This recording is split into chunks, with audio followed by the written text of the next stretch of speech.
الحمد لله والصلاة والسلام على رسول الله وعلى آله وأصحابه الأتقياء. أما بعد فأعوذ بالله من الشيطان الرجيم. بسم الله الرحمن الرحيم. زين للناس حب الشهوات من النساء والبنين والقناطير المقنطرة من الذهب والفضة والخيل المسومة والأنعام والحرث، ذلك متاع الحياة الدنيا والله عنده حسن المآب. وقال الله تعالى في مقام آخر: أيحسب الإنسان أن يترك سدى ألم يك نطفة من مني يمنى ثم كان علقة فخلق فسوى فجعل منه الزوجين الذكر والأنثى أليس ذلك بقادر على أن يحيي الموتى. وقال الله تعالى في مقام آخر: قد أفلح من تزكى. وقال النبي صلى الله تعالى عليه وسلم: إن الدنيا خلقت لكم وإنكم خلقتم للآخرة. اللهم صل وسلم وبارك على سيدنا ومولانا محمد وعلى آله وأصحابه أجمعين.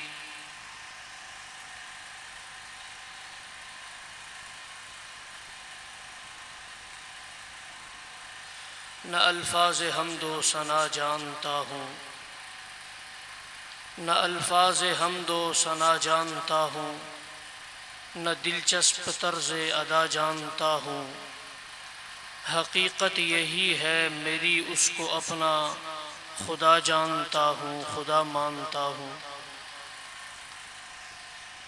اللہ تعالیٰ کا بہت بڑا فضل و کرم اور احسان ہے کہ اللہ تعالیٰ نے ہمیں ایک حسین، ایک عظیم فکر کے تحت جمع ہونے کی توفیق عطا فرمائی. اور آج کی اس نشست میں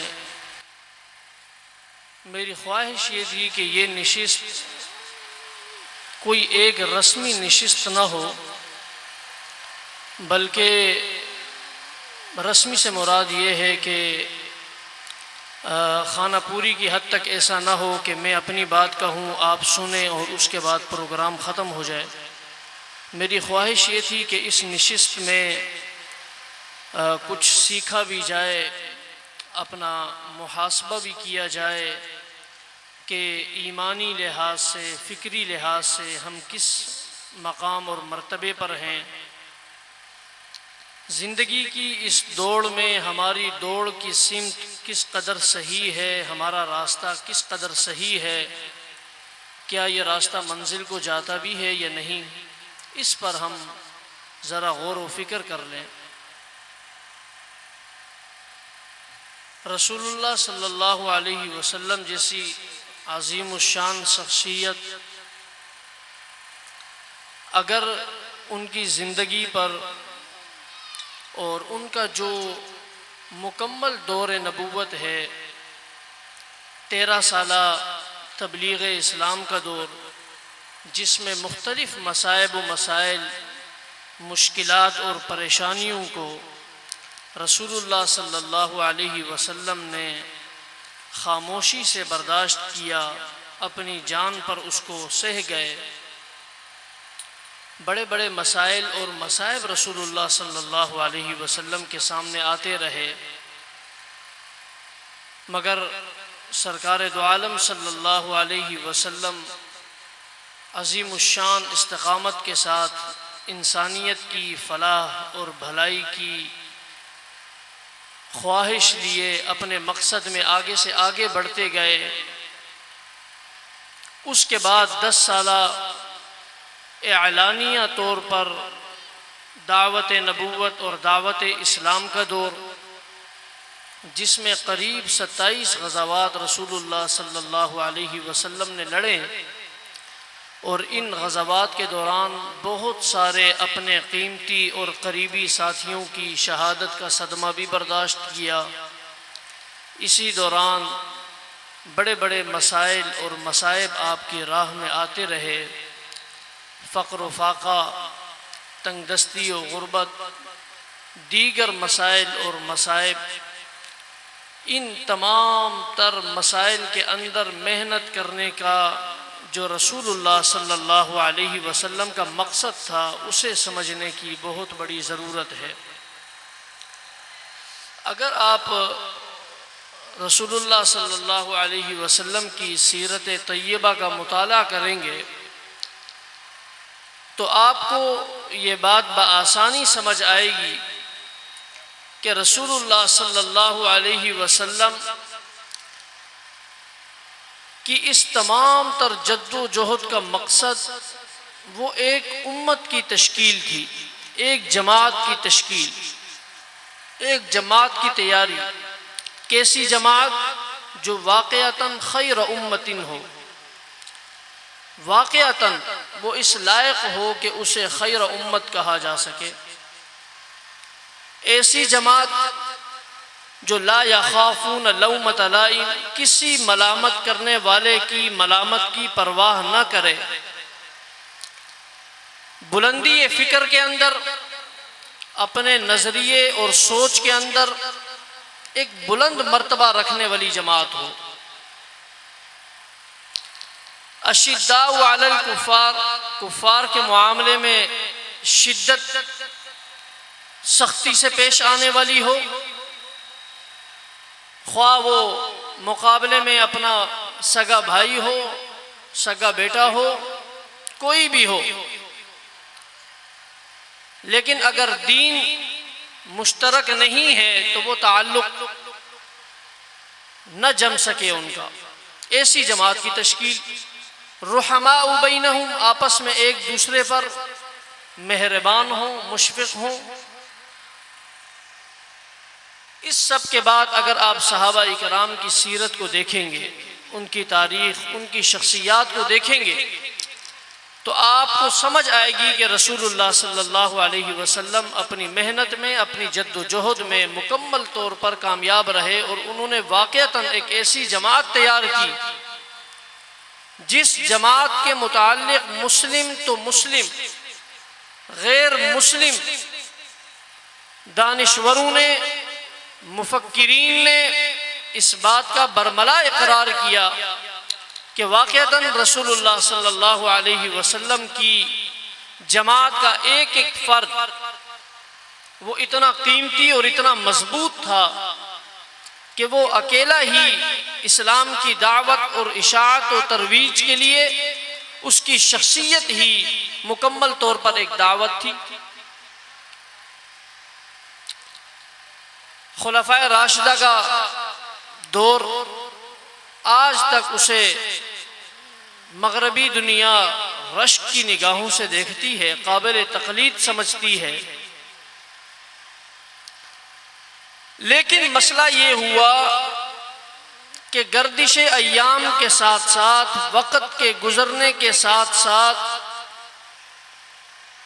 اس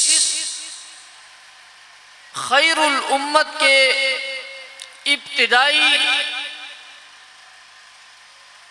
طبقے کے جو لوگ تھے، ان کے اور بعد میں آنے والوں کے بیچ میں اتنا بڑا فرق پیدا ہو گیا کہ آج کا مسلمان صحابہ کرام جیسی شخصیات کے ایمانی معیار کے بارے میں سوچ بھی نہیں سکتا.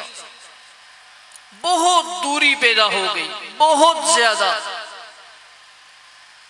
نہ افکار اتنے بلند رہے، نہ عزائم اتنے مضبوط رہے، نہ دین کی خاطر مشکلات کو سہ لینے کی وہ تمنا اور حسرت رہی. مکمل طور پر ایک تضاد پیدا ہو گیا.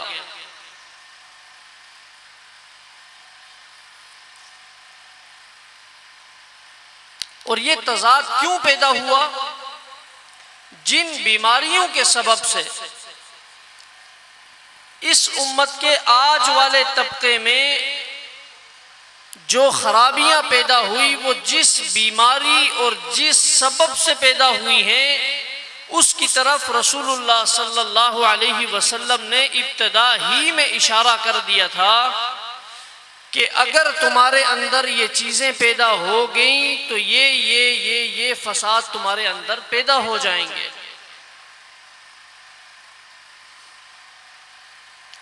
ایک موقع پر رسول اللہ صلی اللہ علیہ وسلم نے ایک حدیث مبارکہ صحابہ کرام کے سامنے بیان کی، اور اس حدیث مبارکہ کو سمجھ کر ہمیں صحابہ اکرام کا جو بلندی فکر ہے، ایمانی معیار ہے، اس کی ترقی کا راز بھی معلوم ہو جاتا ہے اور اپنی پستی کی وجہ بھی معلوم ہو جاتی ہے.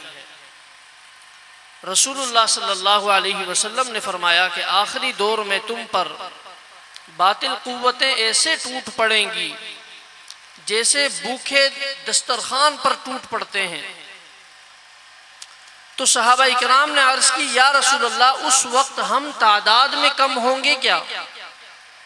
حضرت نے فرمایا نہیں، تمہاری مثال طوفان کے، سیلاب کے پانی کے جھاگ جیسی ہوگی.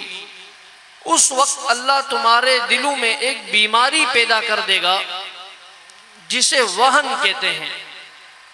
صحابہ اکرام نے عرض کی، یا رسول اللہ مل وہن، وہن کیا ہے؟ تو رسول اللہ صلی اللہ علیہ وسلم نے فرمایا، حب الدنیا وکراہیت الموت، وکراہیت الموت، کہ دنیا کی محبت اور آخرت سے نفرت، موت سے نفرت، یہ جب تمہارے دل میں پیدا ہو جائے گی تو اس وقت جو تمہارا ایمانی رعب اور دبدبہ ہے یہ باقی نہیں رہے گا. اب صحابہ اکرام کی شخصیات کے بارے میں اگر آپ دیکھیں تو وہاں پر آپ کو بالکل اس کے الٹ منظر نظر آئے گا. وہاں پر حب الموت ہے، حب الآخرت ہے، کراہیت الدنیا ہے، دنیا سے نفرت ہے، ناپسندیدگی ہے. اور ایسی بات نہیں ہے کہ صحابہ اکرام نے دنیا سے بے رغبتی ایسی کی ہو کہ نہ انہوں نے تجارت کی ہو، نہ شادی بیاہ کیے ہوں، نہ دنیا سے فائدہ اٹھایا ہو. ایسا بھی کچھ نہیں ہے. آپ کی اور میری کیا تجارت ہو سکتی ہے جو تجارت سیدنا ابوبکر صدیق رضی اللہ عنہ نے کی ہے، حضرت عثمان غنی رضی اللہ عنہ نے کی ہے، حضرت زبیر ابن عوام نے کی ہے، عبد الرحمن ابن عوف نے کی ہے. آج کے دور کے حساب سے اربوں کے اثاثے بنتے ہیں ان کے.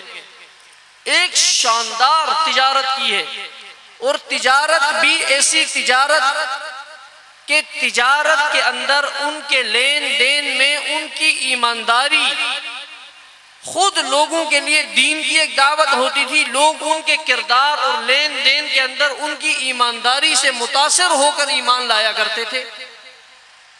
دنیا سے فائدے بھی انہوں نے اٹھائے.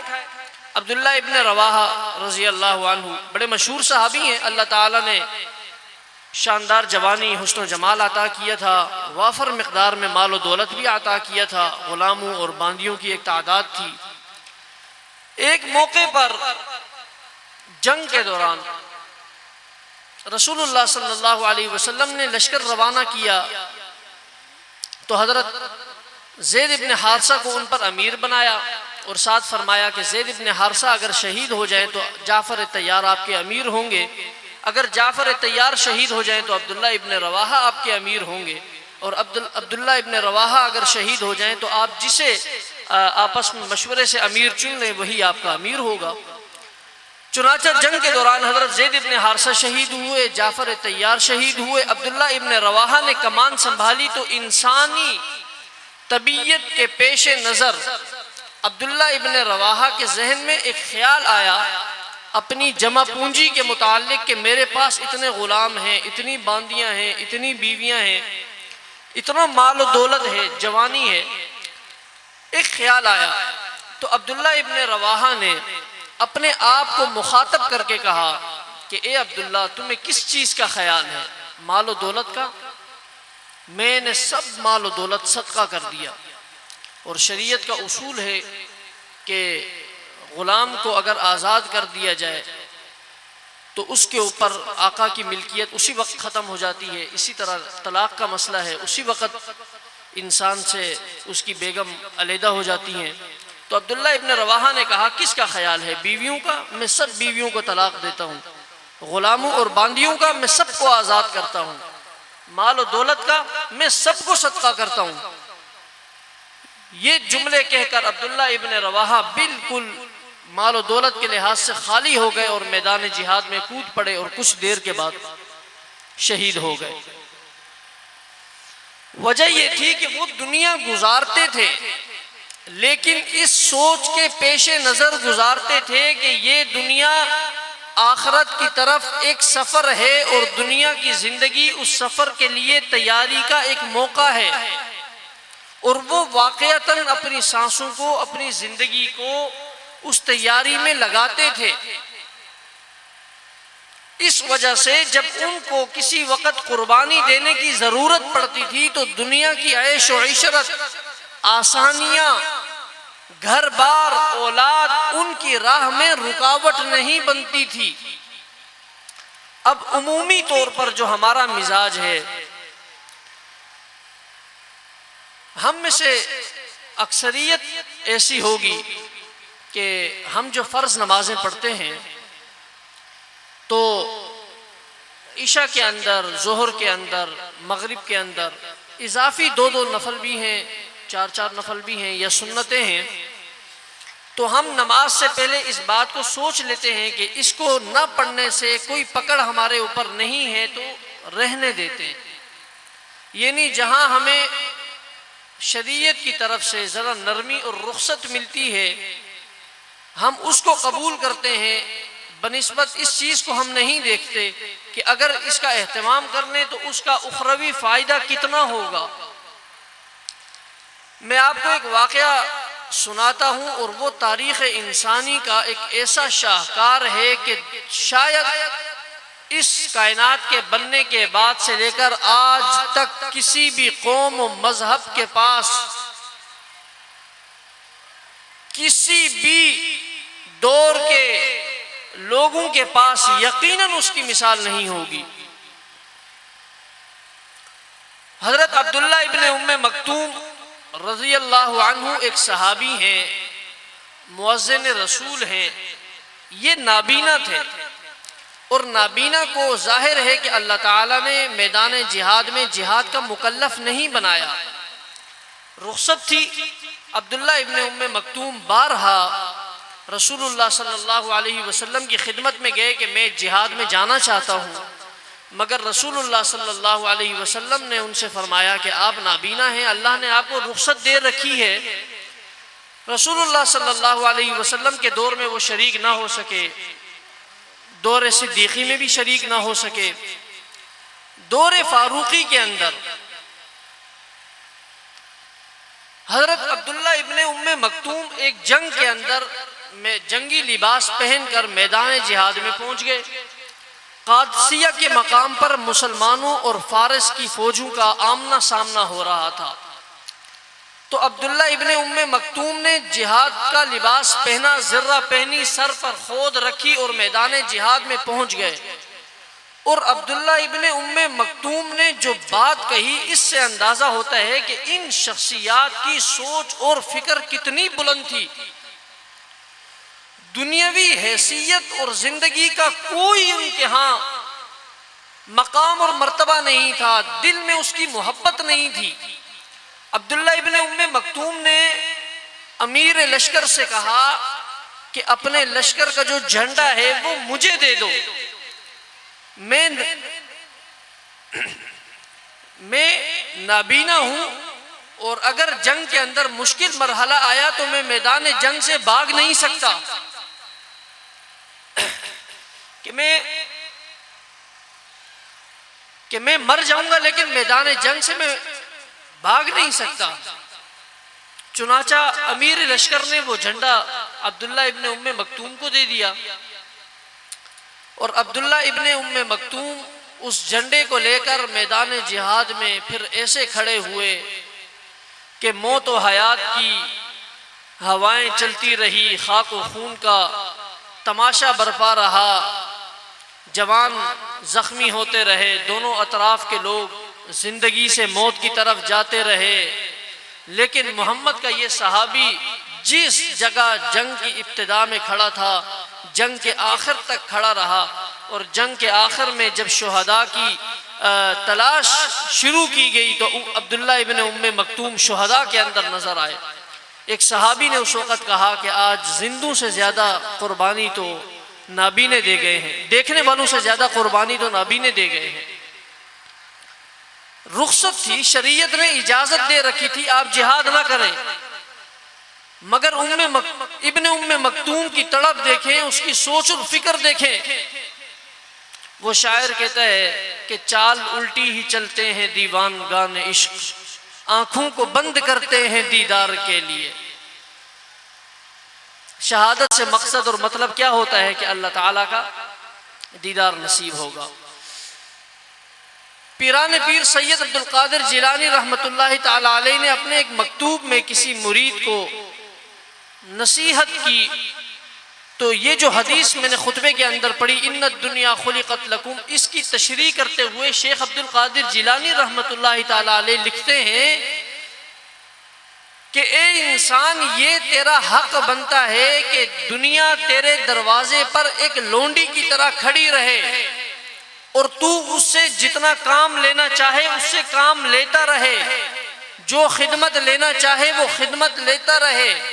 ایسا نہ ہو کہ تو دنیا کو تخت پر بٹھا دے، خود اس کے سامنے ہاتھ باندھ کر کھڑا ہو جائے اور دنیا جو تجھ سے کہے تو وہ کرتا جائے۔ حدیث مبارکہ میں رسول اللہ صلی اللہ علیہ وسلم نے فرمایا ان الدنیا خلقت لکم، دنیا پیدا ہی تمہارے لیے کی گئی ہے، جتنی بھی دنیاوی منفعت ہیں پیدا اللہ رب العالمین نے انسان ہی کے لیے کی ہیں۔ وَإِنَّكُمْ خُلِقْتُمْ لِلْآخِرَةِ، لیکن تمہیں آخرت کے لیے پیدا کیا گیا ہے۔ اس وقت انسان نے اپنا مقصود اور مطلوب دنیا کو ایسا بنایا ہے کہ اب ماحول یہ ہے کہ دنیا تخت پر بیٹھی ہے، انسان دنیا کے دروازے پر ایک نوکر کی طرح، ایک غلام کی طرح ہاتھ باندھے کھڑا ہے، دنیا جو اس سے کروانا چاہتی ہے وہ کرتا جا رہا ہے۔ لیکن اس سب کی بنیاد کیا ہے؟ حب الدنیا و کراہیت الموت۔ انسان کو موت سے نفرت ہے، مرنا چاہتا ہی نہیں ہے۔ مولانا رومی رحمۃ اللہ تعالی علیہ کو اللہ تعالیٰ نے ایک کمال عشق نصیب فرمایا۔ گزشتہ دنوں میں سید علی میاں صاحب ابو الحسن علی ندوی رحمۃ اللہ تعالی علیہ کی کتاب پڑھ رہا تھا، اس میں انہوں نے مولانا رومی رحمۃ اللہ علیہ کا تعارف لکھا ہے، اس کے ذیل میں مولانا رومی کے چند اشعار لکھے ہیں۔ مولانا رومی رحمۃ اللہ علیہ نے ایک عجیب کیا ہی کمال کی گفتگو انہوں نے اپنے اشعار میں کی ہے۔ وہ انسان کو مخاطب کر کے کہتے ہیں کہ تیرے اندر شروع سے آخر تک